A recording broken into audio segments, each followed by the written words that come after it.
Hello, once again, I have the absolute privilege of welcoming our latest guest authors to the National Security Space Institute here in Colorado.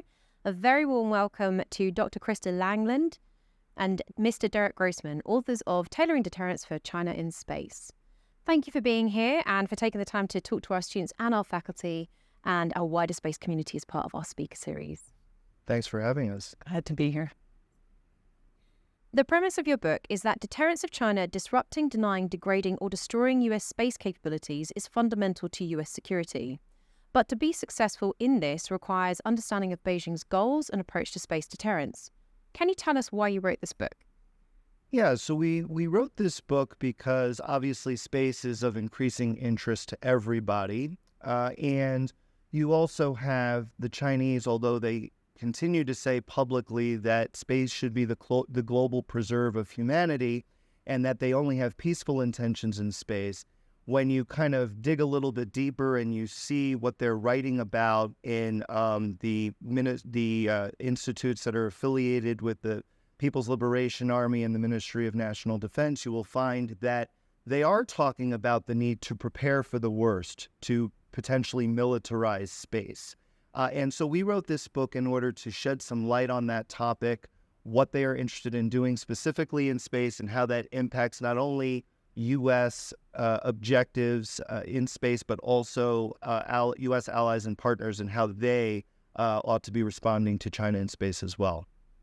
And to add to that, we are increasingly reliant on space. Allies and partners are increasingly reliant on space. Not just for military capabilities, but of course for commercial and civilian and economic benefit. And China sees this. And if they perceive that attacking our capabilities in space, denying or degrading our capabilities in space could serve a benefit to them, that is something that we would like to deter. So that was the motivation of this, is to look at how space plays into the broader question of deterrence. And how do Chinese perceptions of whether or not they could achieve a benefit by attacking our space capabilities affect how we should think about a strategy to prevent that? What do we want to deter? So I think we make it pretty clear in the report that we're not trying to come up with a solution for deterring specifically actions China might take against us or our allies and partners in the space domain. But we are looking to deter China from interfering kind of in our ability to operate back on Earth through joint military operations. And when you kind of look at the reverse side of it, the Chinese are attempting to prevent us from interfering with their space-based capabilities and terrestrial-based capabilities that play a role in space. They're trying to prevent us from interfering with those because it might impact their ability to, for example, launch a successful amphibious landing invasion against Taiwan, or to conduct operations in the South or East China Sea, or any number of other potential military operations around the world. And I think that this is something that has been a topic of great discussion when we wrote this book and continued since then. What do we want to deter? It's a very complicated question. And we wrote this book thinking about space deterrence. And we've had a lot of conversations about what it even means to deter in space. And a lot of that has evolved since we wrote the book. But we really want to recognize that deterring in space is part of the broader deterrence picture. Recent comments from General Saltzman on dissuading China from acting on a perceived first mover advantage in space, for instance. That is something that we would like to deter any first moves in space that would be to our detriment militarily. We would also like to deter actions that threaten the long-term sustainment of our use of space. So while we recognize that space deterrence considered on its own may not make sense. Space supports a lot of other operations and a lot of other domains. So recognizing the role of space and the unique capabilities that space brings, the enabling capabilities, can shape how we think about deterrence as part of a broader picture. So that our thinking has we talked about this a lot again, and our thinking has broadened and evolved as we've discussed this topic since we wrote the book. So, thank you. Has the US been successful in deterring China so far? If so, how? And if not, why? Well, I'm going to leave this mostly up to Krista because she's really the expert on the U.S. side of things. I mean, but in my view, I think that China obviously is a rising great power, and when you look specifically at competition, intensifying competition between the U.S. and China, that also bleeds over into the space domain. China right now is the number 2 space power to the U.S. as being number 1. And so we still have overwhelming capabilities, a technological advantage that should make us feel confident, but not too confident because China is quickly narrowing the gap over time. And when it comes to deterring China in space, I mean, a lot of this is about trying to beef up our own defenses for our space satellites in particular. And that is something that we do talk about more kind of expansively in the report. I think that ties into the previous question too. What are we seeking to deter? If we're talking about, the long-term sustainment of space and some catastrophic kinetic attack that China might contemplate doing, we can say that we've achieved successful deterrence there because it hasn't happened yet. But not to dodge the question, but I think thinking about it in like showing successful deterrence is a tricky thing to do, right? Showing a causal effect is one challenge. Showing that that you can check the box and you've moved on from it is another challenge. Deterrence tends to be a long-term commitment with a lot of evolving circumstances. This goes back to General Saltzman's competitive endurance concept, right? So we could say because this catastrophic attack in space hasn't happened yet that we've so far succeeded in deterring China, but it could also be that China hasn't acted because they don't want to yet. So we have to think about this in the long term, and there may be no point in which we can say that we've succeeded in deterring China. It may just be this long-term thinking in which we constantly strategize to address the possibility. You talk about nuclear deterrence as a parallel to consider when discussing space. Can you explain the similarities and differences with defending against a specific capability versus deterring actions in a specific domain? There's a couple of different primary differences there. One of them is in thinking about the nature of deterring a weapon, especially a weapon where people are talking about mutual assured destruction. When you think about that, it's very it's far less nebulous what it is you're trying to deter. Going back to that second question you asked, compared to in space, I mean, you can see us kind of, our thinking is evolving. We're discussing it. We're not sure exactly what we should try to deter, and that makes planning difficult. That makes defining what our strategies should be difficult. So it challenges that a lot. Another challenge too that we point out in the book is this sort of it's difficult to gauge intent. So thinking about dual use capabilities and how an adversary can develop a capability and deny any intent to use it offensively. And there's really very limited ways that we have to identify how they might intend to use that.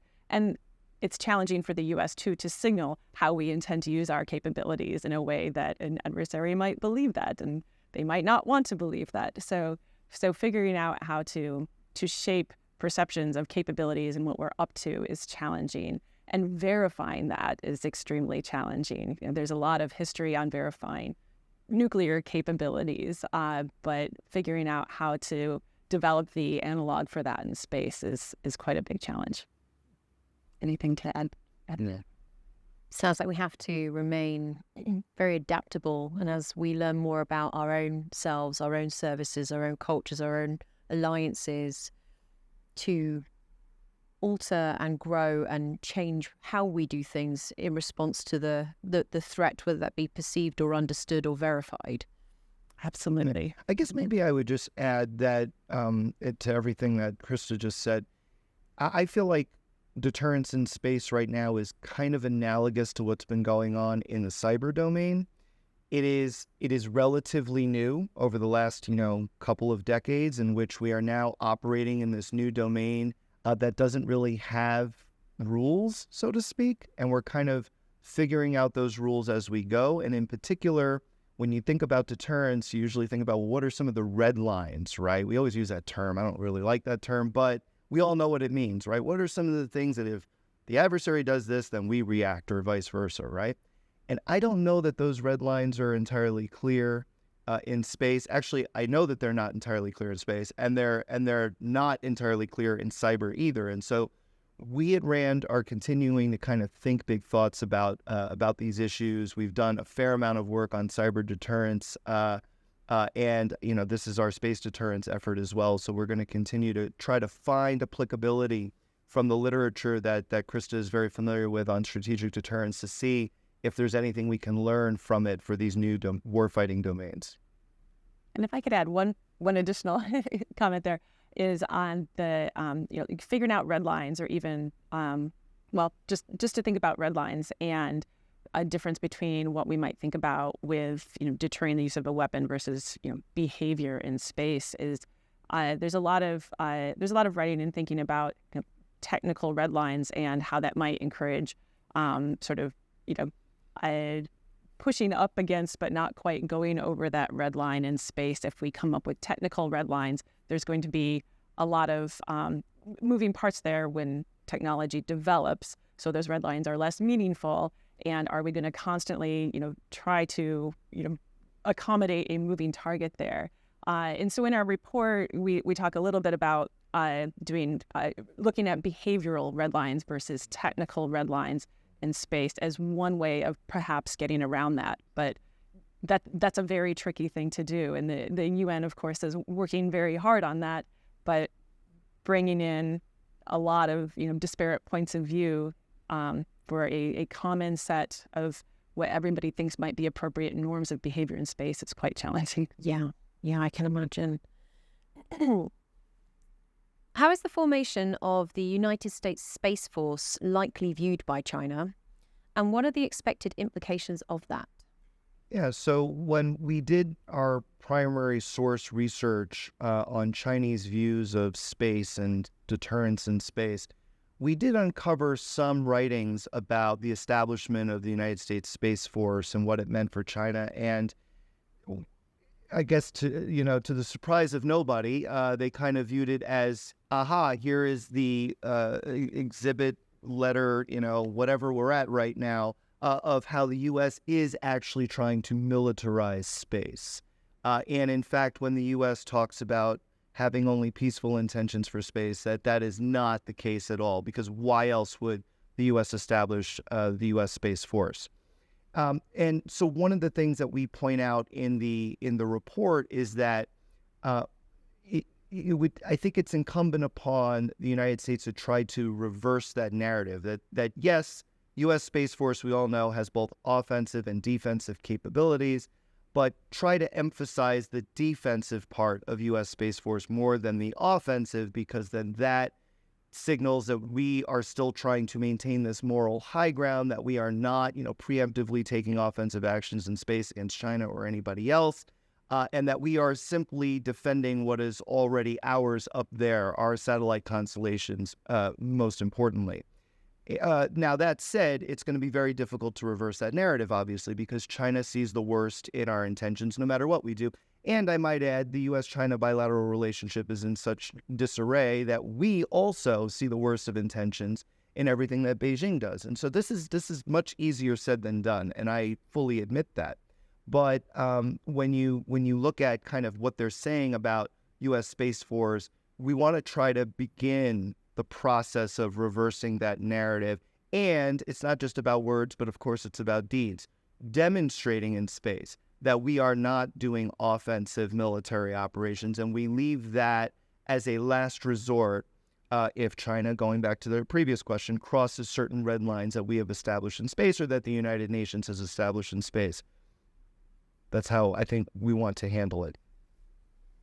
I think you pointed this out, that it's a very large challenge to try to persuade China that the U.S. has nothing but defensive intentions with its capabilities in space.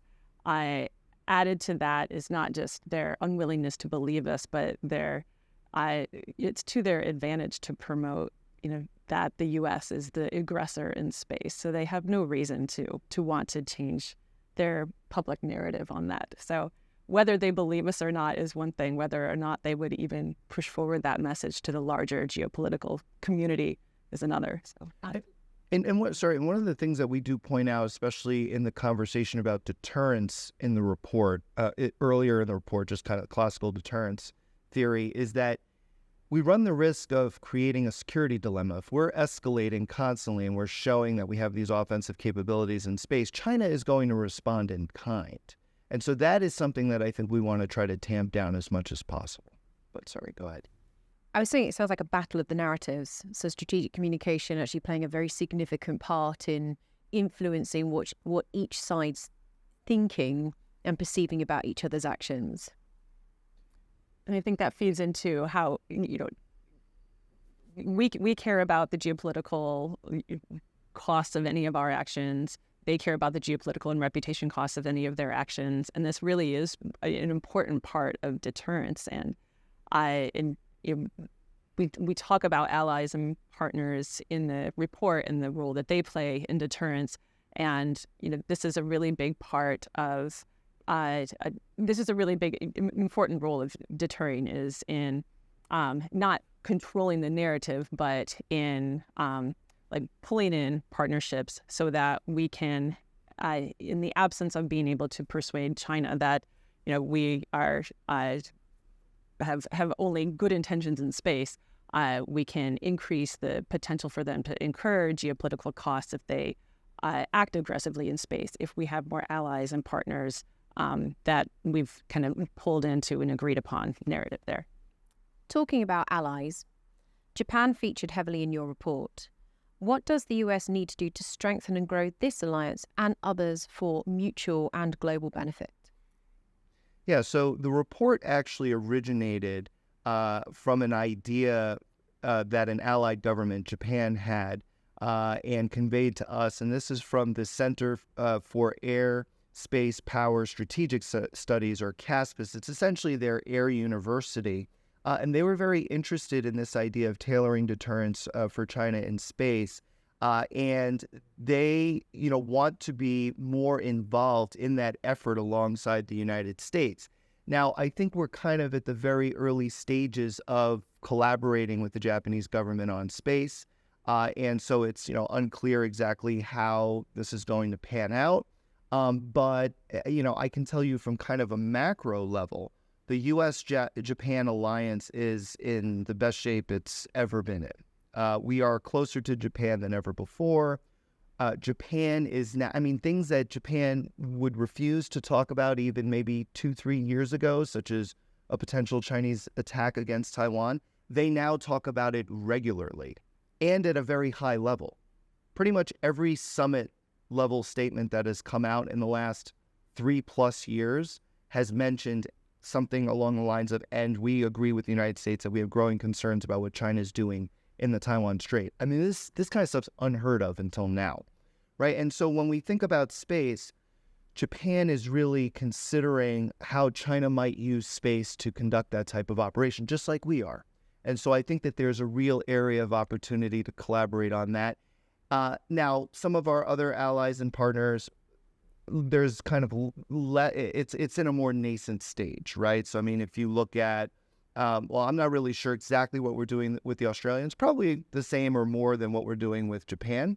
But when you look at South Korea, for example, another ally of the United States in the Indo-Pacific, we're not as far along in that conversation. And then when you look at our other two allies, the Philippines and Thailand, I think we're much, much farther behind in talking about space. But when you look at the U.S.-India partnership, and we just rolled out the red carpet for Indian Prime Minister Narendra Modi last month in Washington, D.C., it's very clear that the U.S.-India partnership is burgeoning and that we are looking for new areas of cooperation. In fact, just a few years ago, the Indians privately would say, you know, these are kind of the limits of the things that we're willing to do. And now the floodgates have opened and they are more than happy to work with us because they see China as a growing threat along their disputed border in the Himalayas. And so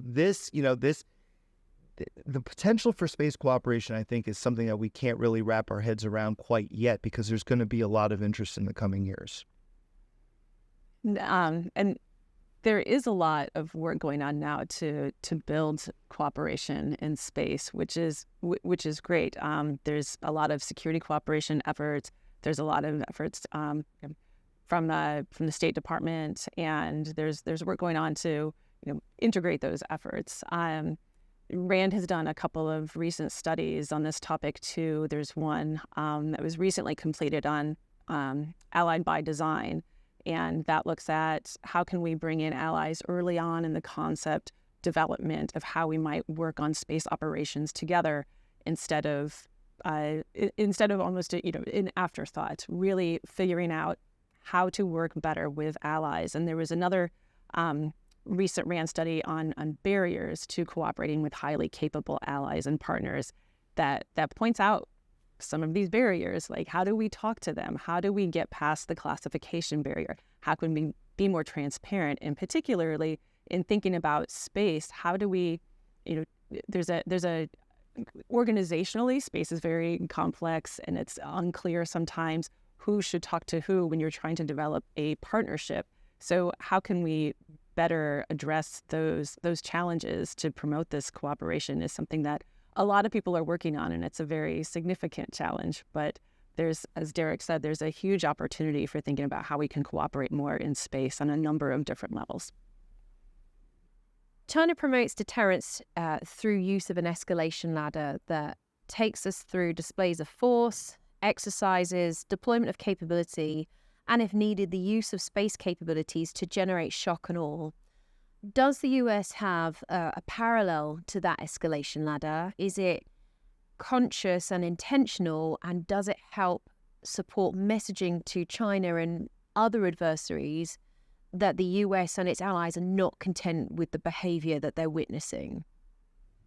This is a huge challenge, is figuring out what our strategic messaging should be to support deterrence. And when we see behavior that we don't like in space, there's we will respond with rhetoric. We could respond with a démarche. We respond with the diplomatic part of the dime concept. It's unclear whether there is a clear escalation ladder equivalent to what China is pushing forward. And I think that identifies a key challenge in using these escalation ladders to communicate a potential response, because China thinks that we're going to perceive this escalation ladder and read the communication that they're sending through it. We're going to think the same thing, that China is going to see our red lines, or that we've moved on to the next rung of whatever they perceive our escalation ladder to be. But we don't often understand those perceptions. And so we could easily find ourselves in a situation where we go up a rung of what we've decided our escalation ladder should be, and they see us going up 3 rungs in their perception of what our escalation ladder is. So dodging the question a little bit, but the strategic messaging is a really big challenge, because there's not a lot of insight into how that might be perceived from China. So getting back to whether or not we have an equivalent escalation ladder, I don't believe so. I don't think that is pulled out into these 5 steps in the way that China has outlined. But it is a huge part of the conversation. How can we message what it means when we do this? But it's hard for the U.S. to think about going beyond verbal communication, diplomatic channels there, because we're very averse to the risk even of an inadvertent escalation. We don't want to do something that could be misperceived and lead to escalation into space or from space. Yeah, and on the Chinese escalation ladder itself, I just want to highlight that this was an unofficial, non-authoritative document that we found in Chinese talking about the escalation ladder. To my knowledge, the Chinese government has not released an official escalation ladder, just like we haven't either. All right. And, there's pros and cons to releasing one, right? I mean, on the pro side, you could say, okay, well, here are the red lines, don't cross them, right? But on the con side, it's like, yeah, but then, I mean, there might be some kind of wiggle room in some of these. Maybe we can inch right up to the red line and still not elicit a response, but then it might elicit a response in reality because this is something that's just on paper, not, the actual human decision makers making decisions on how to react in the moment, in the context of the moment, which can vary as well. And so, we highlight the escalation ladder as a possible way that the Chinese are thinking about deterrence in space, using all of the different tools that you mentioned, whether it's brandishing specific military capabilities in space or that can be launched into space, or to military exercises, deployment of forces, and yes, shock and awe strikes if all else fails, actually using kinetic means to send a message to the U.S. But I would also point out it's kind of beyond the escalation ladder in and of itself. China has been very clear that their concept of deterrence is quite different than ours, that deterrence to them actually means a cross-domain approach to deterrence. So they're not just trying to deter what the U.S. does in space exclusively, but trying to leverage doing stuff in space that could then deter us from doing other things in other domains, whether, and all back on Earth, of course. So whether it's in the, undersea domain or whether it's ground forces fighting domain or et cetera, right? And it can also actually be beyond military domains. So they might want us to, do less diplomatically with Taiwan, for example, right? Or they may want us to do stuff economically that we don't want to do, right? So they view their deterrence as kind of a holistic effort to kind of influence psychologically our decision-making calculus across all the different things we do. And it's important to point out that since we wrote the report, so it was published in 2021, we now, sitting here in July of 2023, we now have a much better sense, I think, of what the Biden administration has been trying to say with integrated deterrence. And I'm pleased to say that we are kind of thinking more like China, that everything is interrelated. And so if they're going to try to deter us in space, right, that then has implications for other domains, we should correspondingly be prepared for that. I think we're increasingly so. It sounds like there are cultural differences to consider and how those cultural differences affect and will affect how both China and the US perceive each other's actions. And understanding that is going to be crucial in ensuring that we don't over-respond or under-respond and vice versa to the behavior that we witness. And this kind of leads me into my next question, which you touched on it a little bit in your answer, is does China have a more effective approach to space than the US and allies, as they inherently talk about it as integrated to the other domains, whereas we, collectively will talk about space almost in isolation because we refer to it as a separate domain and talk about it very much in that isolated context.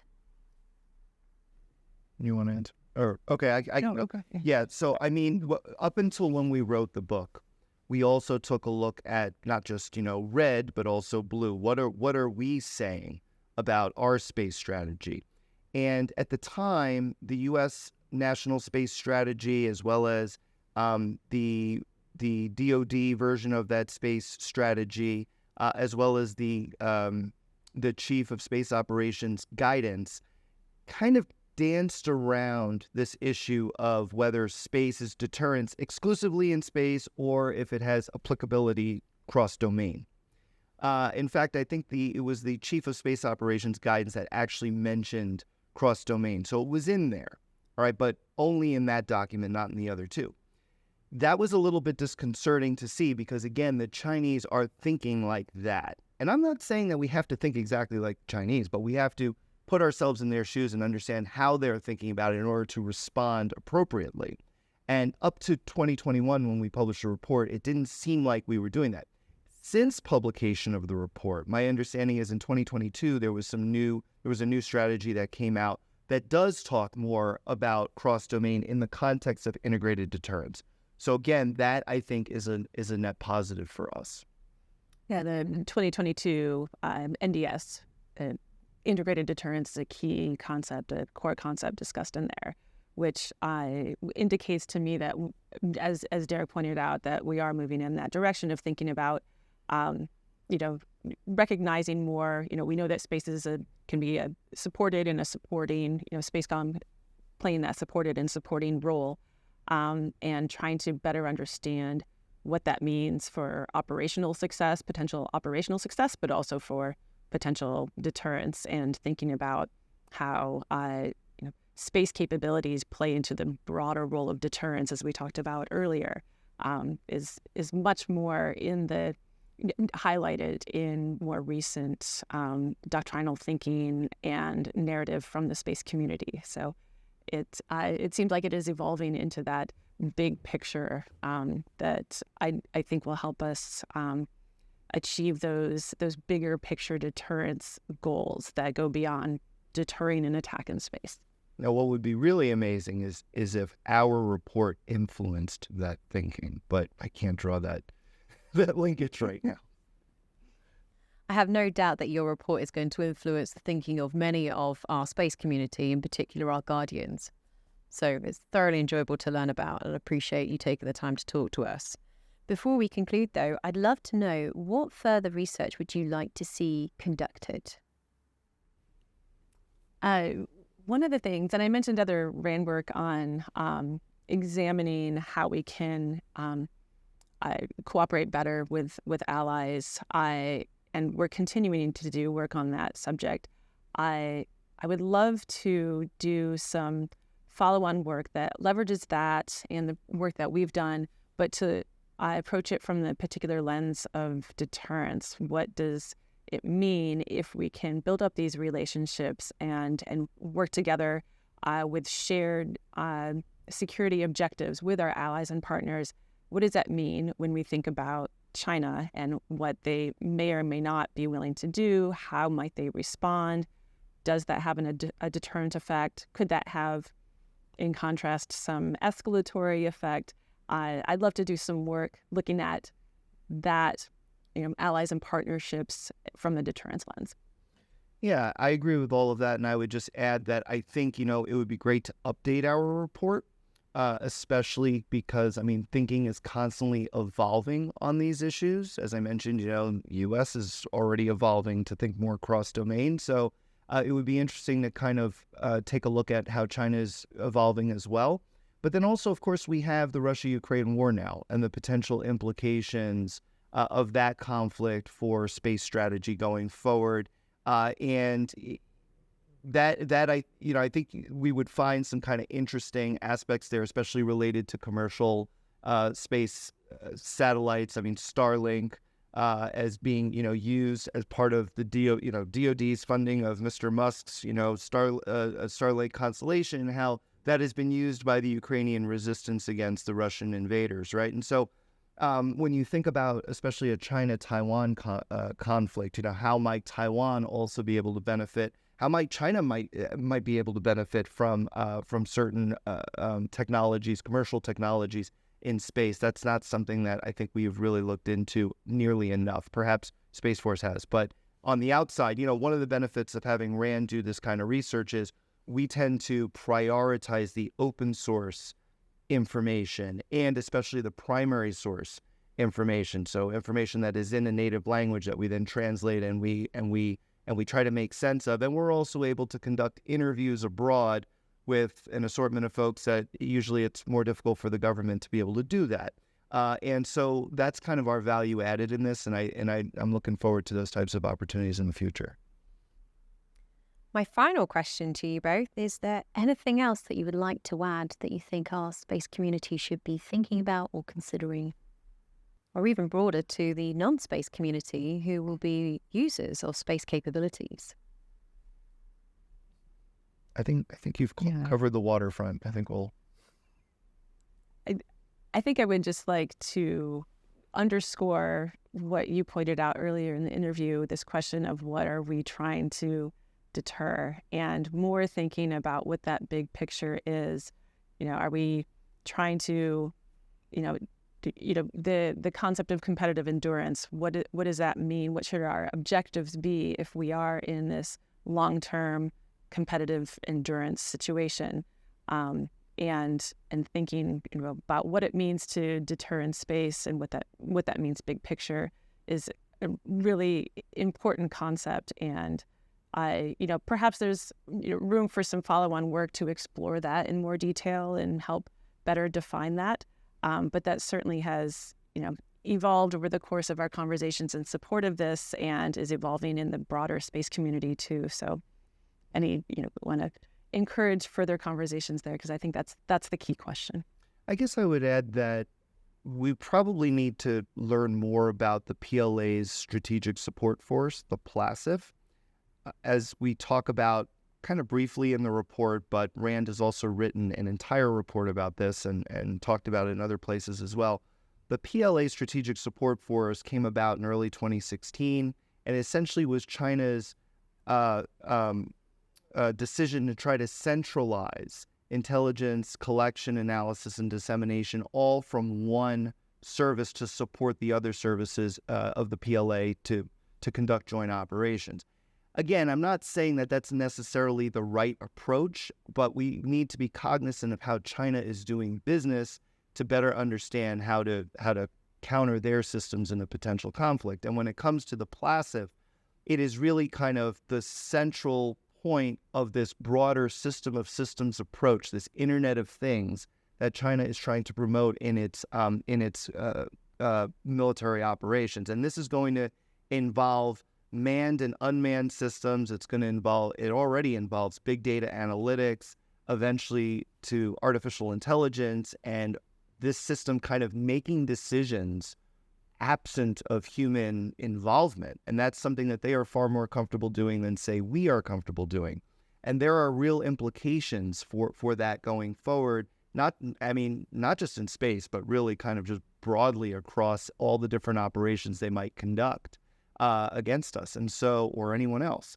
And so that's something I think we should be looking into more deeply in the future.